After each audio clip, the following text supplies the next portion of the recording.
कई बार ऐसा होता है कि फिल्मी कहानियाँ जिंदगी की असल कहानियों से मेल खा जाती है। हम जो कहानी बताने जा रहे हैं वो है तो जिंदगी की असल कहानी, लेकिन है पूरी फिल्मी।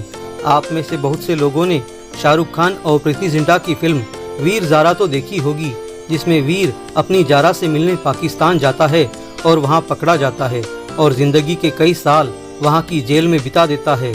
जेल से छूटने के बाद बुढ़ापे में वो अपनी वीर से मिल पाता है। लेकिन इस कहानी का किरदार प्रशांत निकला तो था अपनी प्रेमिका से मिलने, लेकिन उसे मिल नहीं पाया और फंस गया पाकिस्तान की आर्मी के जाल में। हम आपको बताते हैं पूरी कहानी। ये है हैदराबाद निवासी सॉफ्टवेयर इंजीनियर प्रशांत, जो बेंगलोर में नौकरी किया करता था और उस दौरान उसे एक लड़की से प्यार होता है। लेकिन कुछ दिनों बाद वो लड़की वहाँ से चली जाती है, जिसे प्रशांत बहुत ढूंढने की कोशिश करता है। बाद में वो हैदराबाद आकर नौकरी करने लगता है, तो इस दौरान उसे पता चलता है कि वो लड़की स्विट्जरलैंड में है। फिर क्या, अप्रैल 2017 को घर पर बिना बताए वो निकल पड़ता है। उसकी लापता होने की रिपोर्ट भी पिता द्वारा दर्ज कराई जाती है। उधर प्रशांत निकल पड़ता है अपनी प्रेमिका की तलाश में। उसका मानना था कि पैदल चलते हुए गूगल मैप के जरिए पाकिस्तान होते हुए 61 दिनों में स्विट्जरलैंड पहुंचा जा सकता है, जहां उसकी गर्लफ्रेंड है। इसलिए वो ट्रेन के जरिए पहुंचता है राजस्थान के बीकानेर, जहां से वो सरहद पार पाकिस्तान होते हुए स्विट्जरलैंड जाने का इरादा कर लेता है, और वो भी पैदल। फिल्मों में जिस तरह पागल प्रेमी ना सरहदों की चिंता करता है, ना उन मुश्किलों की जो सफ़र के दौरान आती है, उसी तरह प्रशांत भी निकल पड़ा ऐसे सफ़र पर जिसकी मंजिल मिलना आसान नहीं थी। प्रशांत ने मौका देखा और कर दी सरहद पार और पैदल ही आगे बढ़ता रहा।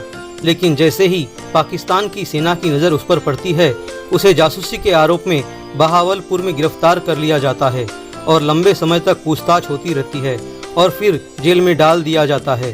कुछ दिनों बाद उसका एक वीडियो किसी तरह सार्वजनिक होने पर उसके पिता हैदराबाद में साइबराबाद कमिश्नर सज्जनार से मिलकर अपील करते हैं कि उसके बेटे को वापस लाने के प्रयास किए जाए। तकरीबन 4 साल पाकिस्तान में रहने के बाद जब सजा पूरी हुई तो भारत सरकार के प्रयासों से प्रशांत को वाघा बॉर्डर पर पाकिस्तान द्वारा सौंप दिया जाता है। वहां से उसे तेलंगाना पुलिस हैदराबाद लेकर आती है और मीडिया के सामने साइबराबाद कमिश्नर सज्जनार उसे परिवार वालों को सौंप देते हैं। इस तरह इस अधूरी प्रेम कहानी के बाद प्रशांत का ये कहना है, अगर उसने अपनी माँ की बात मानी होती तो उसे इन मुश्किलों का सामना नहीं करना पड़ता। मैं हैदराबाद का रहने वाला हूँ, विशाखापट्टनम आंध्र प्रदेश का। मैं 4 साल पहले गया, 4-5 साल पहले गया, 2017 में गया, अभी वापस लौट के आ रहे थे। कितने साल लगा कर आए उधर 4 साल हो गए ना बस। कैसे चले गए थे, क्या कारण था, क्यों चले गए थे आप? मैं दोस्त को मिलने जा रहे थे, फिर जाते हुए रेगिस्तान से गया था, रेगिस्तान में मुझे पकड़ा गया। अगले दिन जब जा रहे थे, अगले दिन पाकिस्तानी फौजी ने पकड़ दिया। कैसा लग रहा है?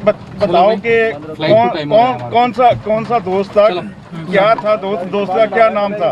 हाँ, दोस्त का नाम स्वप्निका था। हाँ, लव करते, लेकिन लव नहीं है वो, कुछ गड़बड़। हाँ, एक तरफ का।